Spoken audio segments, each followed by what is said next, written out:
آرماییس وارتان هوسپیان که با نام هنری آرمان شناخته میشه، در 2 اسفند 1399 در تبریز در یک خانواده ارمنی به دنیا اومد. او از همان سالهای کودکی در محیط پرمهر خانوادگی رشد کرد، اما به دلیل شرایط اجتماعی و تاریخی آن دوران با چالش‌های زیادی دست و پنجه نرم کرد. دوران ابتدایی خود را در دبیرستان ارمنی تبریز از جمله هایزیان و ماریان گذراند، اما خیلی زود به علت بسته شدن مدارس ارامنه از تحصیل باز موند.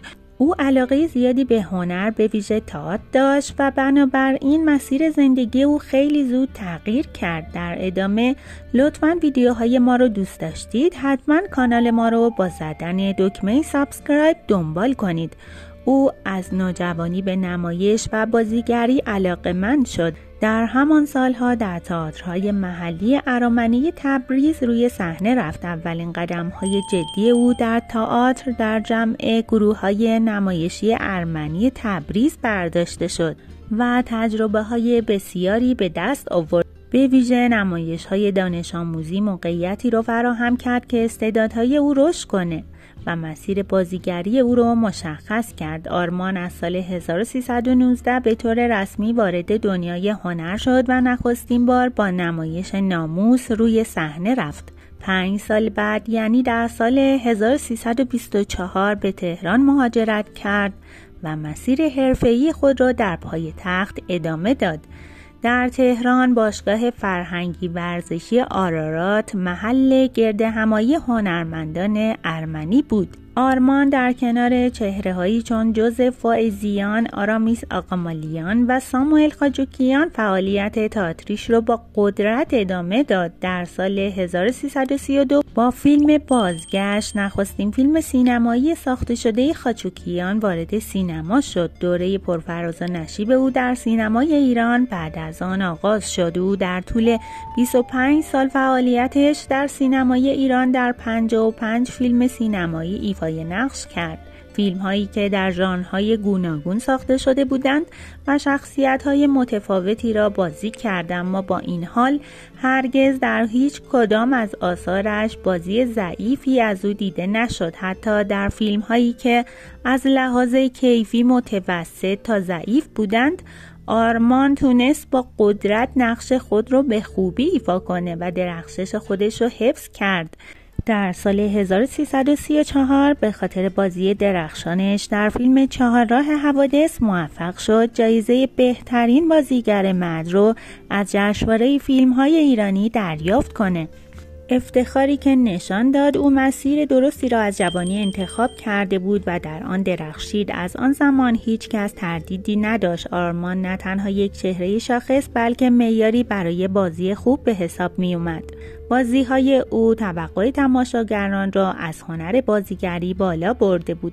از دهه 1340 آرمان نه تنها به بازیگری اکتفا نکرد و تصمیم گرفت در زمینه کارگردانی و تهیه کنندگی نیز فعالیت کنه. اولین تجربه کارگردانیش با فیلم عروس دریا در سال 1348 رقم خورد. او خودش نیز در این فیلم بازی کرد در کنار بازیگرانی چون فروزان ویگن و بهروز وثوقی.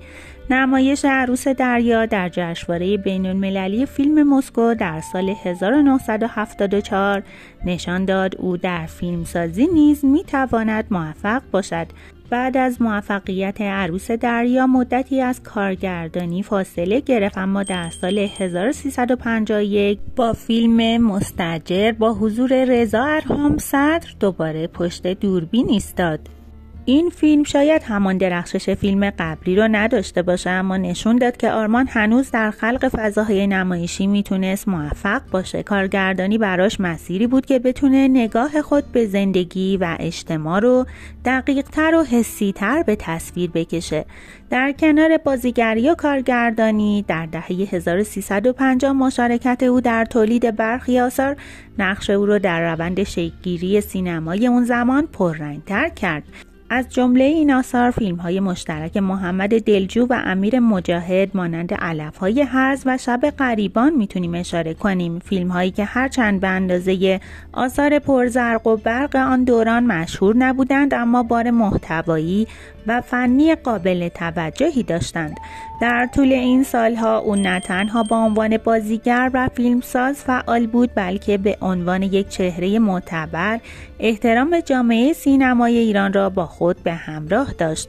آرمان حتی در فیلم‌های نه چندان قوی در فیلمنامه و کارگردانی خود را به عنوان بازیگری حرفه‌ای حفظ کرد و کیفیت بازی او وابسته به کیفیت اثر نبود.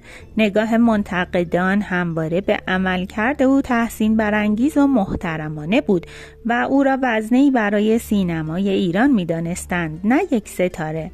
در زندگی شخصی با ثبات آرامش همراه بود. همسر او ژنیک همراهی وفادار برای او بود و ثمره زندگی مشترکشان 4 فرزند بود، 3 پسر و 1 دختر.